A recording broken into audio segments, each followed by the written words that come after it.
بسم اللہ الرحمن الرحیم۔ السلام علیکم ورحمۃ اللہ وبرکاتہ۔ دوستو، آپ کا دوست نئی ویڈیو لے کر آپ کی خدمت میں حاضر خدمت ہے۔ میرے یوٹیوب چینل کا نام ہے ڈاکٹر غلام فرید بہاڑی۔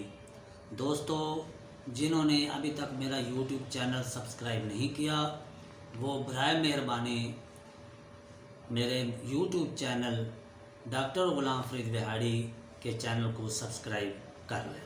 شکریہ۔ آج کی دوا ہے ڈامیانہ ہومیوپیتھک کی دوا۔ یہ عام کمزوری کے لیے بہترین دوا ہے، تھکاوٹ کے لیے، خاص کر بزرگوں کی تھکاوٹ کے لیے بہت بہترین دوا ہے، اور یہ مرد حضرات میں صورت انزال، نامردی اور ایزوسپرمیا، اولیگوسپرمیا اور نیکریزوسپرمیا کے لیے ایک بہترین دوا ہے۔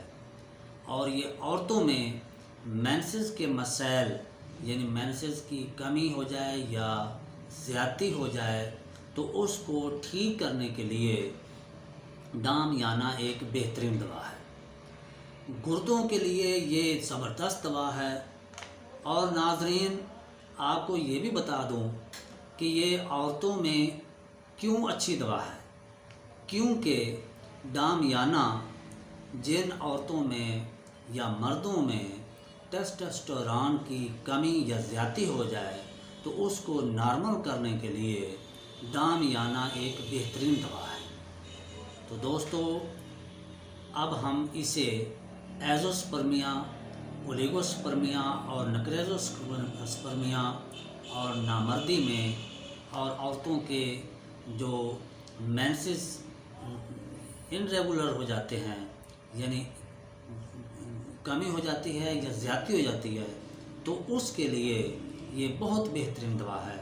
اس کا اصل طریقہ یہ ہے کہ مرد یا عورتیں، ان کا سب سے پہلے ہارمونز ٹیسٹوسٹیرون چیک کرایا جائے، اور اس میں اگر کمی ہو یا زیادتی ہو تو اس کے بعد اسے ڈامیانہ کیو کی صورت میں استعمال کرایا جائے۔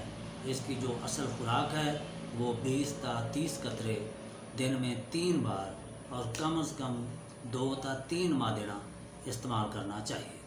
تو یہ تھی آج ہومیوپیتھک کی دوا ڈامیانہ۔